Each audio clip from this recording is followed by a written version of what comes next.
दोस्तों, एक पिता अपनी दूसरी शादी करके अपने बेटे से कहता है कि बेटा, मैं तुम्हारी सौतेली माँ लेकर आया हूँ। और जब बेटा अपनी सौतेली माँ को देखता है तो वो देखता ही रह जाता है। वो सौतेली माँ बहुत ही खूबसूरत थी, हसीन थी और जवान थी। और दोस्तों, उसके बाद उसका पिता कहता है कि बेटा, आज से तुम्हारी यही माँ है। और फिर उसके बाद जो पिता होता है वो अपने काम पर चला जाता है कुछ ही दिनों बाद। और फिर माँ बेटा में दोनों में प्यार भरी बातें होना शुरू हो जाती हैं, दोनों में मोहब्बत हो जाती है और संबंध बनाने शुरू कर देते हैं। और जब पिता को यह पता चलता है तो पिता एक प्लान बनाता है, और प्लान बनाने के बाद उस प्लान को जब अंजाम देता है तो सबकी रूह कांप जाती है। जब पुलिस इस बात का खुलासा करती है तो सबके पैरों के तले से जमीन खिसक जाती है। सब सोचने और समझने के लिए मजबूर हो जाते हैं कि आखिर कोई ऐसा कैसे कर सकता है। दोस्तों, जानते हैं आज की इस कहानी के माध्यम से पूरी घटना को कि आखिर क्या किया उस व्यक्ति ने अपनी जो सौतेली माँ थी उस बेटे की, और जो उसकी पत्नी थी उसके साथ आखिर ऐसा क्या किया। जानते हैं आज की इस कहानी के माध्यम से पूरी घटना को शुरू से आखिर तक। तो दोस्तों, अगर आप चैनल पर पहली बार हैं, चैनल को सब्सक्राइब करें, वीडियो को लाइक करें, शेयर करें और कमेंट करें। बेल आइकन जरूर दबाएं, जिससे कि मेरे आने वाली हर एक वीडियो आप तक पहुंच सके और आप क्राइम से रूबरू हो सके। तो दोस्तों, चलते हैं, जानते हैं शुरू से आखिर तक पूरी घटना को हर बार की तरह। नमस्कार दोस्तों, मैं अनुज आज आपके लिए जो ये कहानी, ये घटना लेकर आया हूँ, ये है बिहार प्रदेश के एक जिला है नालंदा नालदा, और वहीं का एक थाना लगता है हरनौत थाना। दोस्तों, उसी थाने का एक गांव लगता है मुड़ाली गांव। दोस्तों, एक शख्स जिसकी उम्र करीब 70 से 75 साल रही होगी, वो आकर बोलता है, थानेदार साहब से कहता है कि साहब, मेरा एक नवासा है जिसका नाम पिंटू है और उसकी उम्र 25 साल के करीब है। वो कुछ दिनों से मिल नहीं रहा और मैंने उसको हर जगह तलाश लिया, लेकिन उसका कुछ पता नहीं चल पा रहा। उसके बाद थानेदार साहब कहते हैं कि आखिर क्या बात है, अगर आपको किसी पर शक है तो बताइए। उसके बाद वो शख्स कहता है कि साहब, मुझे जो पिंटू का जो पिता है उसके ऊपर शक है। वही उसको बहुत ही बेरहमी निगाहों से देखता था और उससे सीधे मुंह बात नहीं करता था। दोस्तों, उसके बाद पुलिस उस शख्स की रिपोर्ट दर्ज करती है और फिर उस जो लड़का होता है पिंटू, उसकी जांच पड़ताल में लग जाती है। उसको ढूंढा जाता है, उसकी शनाख्त की जाती है, लेकिन कुछ पता नहीं चल पाता। और फिर उसके बाद जो शख्स आया था उससे पूछताछ की जाती है कि जो भी तुमको कहना है खुल के कहो। उसके बाद वो शख्स कहता है कि मुझे इसके पिता पर शक है जिसका नाम श्यामलाल है। और फिर पुलिस श्यामलाल की कुंडली को खंगालती है और तब पता चलता है कि वो तो मेले वगैरह में खेल तमाशे का काम करता है। और फिर श्यामलाल को पुलिस उठा लेती है, उसको गिरफ्तार करती है। और फिर जब उससे पूछताछ की जाती है तो पहले तो वो इधर उधर की बातें करना शुरू कर देता है, और फिर जब पुलिस अपने तरीके से श्यामलाल से पूछती है तब वो पूरी कहानी को बताता है, तो सबके पैरों के तले से जमीन खिसक जाती है। सब सोचने और समझने के लिए मजबूर हो जाते हैं कि आखिर कोई पिता अपने बेटे के साथ ऐसा कैसे कर सकता है।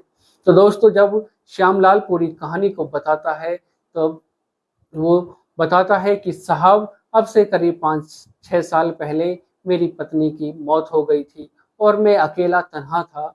मेरी उम्र करीब 50 साल रही होगी उस समय। और जो मेरा बेटा था वो भी अपने काम धंधे में लगा रहता था, मैं अकेला था। मैं कैसे अपना समय बिताता, किससे मैं बात करता, मेरी समझ में कुछ आ नहीं रहा था। मैं जो मेला होता है उसमें कुछ काम करता था, खेल तमाशा करता था और उसी से अपना पेट पालता था। और फिर मेरी मुलाकात होती है वहीं पर एक काम करने वाली पिंकी देवी से, और तब मैं उससे बात करता हूँ तो मुझे पता चलता है जो पिंकी देवी है वो भी तलाकशुदा है। और फिर हम दोनों बातें करना शुरू कर देते हैं। और उसके बाद मैं पिंकी देवी से कहता हूँ कि क्या तुम मेरे से शादी करोगी, और पिंकी देवी तैयार हो जाती है, राजी हो जाती है। और फिर उसके बाद मैं पिंकी देवी से शादी कर लेता हूँ और शादी करके तब मैं अपने घर पर आता हूँ, अपने बेटे से कहता हूँ कि यही आज से तुम्हारी माँ है। और फिर मैं कुछ दिन बाद अपने काम पर चला जाता हूँ, मेले में काम पर चला जाता हूँ और फिर मुझे वहाँ पर पता चलता है कि जो मेरा बेटा पिंटू है और जो उसकी जो माँ है सौतेली, उन दोनों के बीच संबंध बनने शुरू हो गए हैं।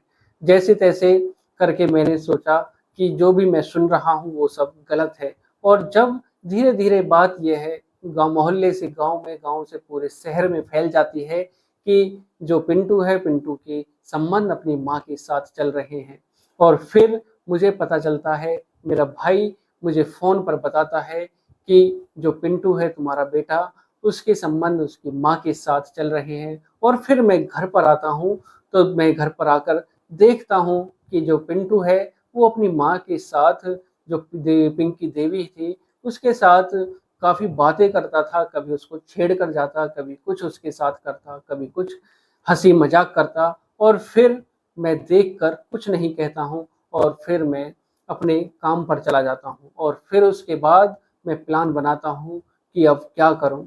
और फिर मैं और मेरा भाई एक प्लान बनाते हैं और फिर उसके बाद हम 15 अगस्त को उसके टुकड़े करते हैं, रात के समय टुकड़े करते हैं और टुकड़े करके, छोटे छोटे टुकड़े करके उसको हम सोचते हैं कि अब इसका क्या करें। और फिर सोचते हैं कि इसको नदी में बहा दें, लेकिन जो टुकड़े थे वो काफ़ी बड़े थे। और फिर हम सोचते हैं कि अगर इनको हमने ऐसे ही बहा दिया तो ये ऊपर तैरने लग जाएंगे। और फिर हम उन टुकड़ों को छोटे छोटे टुकड़ों में करते हैं और महीन टुकड़े करते हैं और फिर उन टुकड़ों को हम नदी में बहा देते हैं। और फिर मैं पिंकी देवी से कहता हूँ, अपनी पत्नी से कहता हूँ कि तुम्हारे कारण मैंने अपने बेटे को नहीं छोड़ा, उसको मार दिया है। अगर तुम अब भी नहीं सुधरी तो तुम्हारा भी यही अंजाम होगा। और पिंकी देवी के सामने ही उन जो श्यामलाल था उसने अपने बेटे की हत्या की थी और उसके छोटे छोटे टुकड़े किए थे।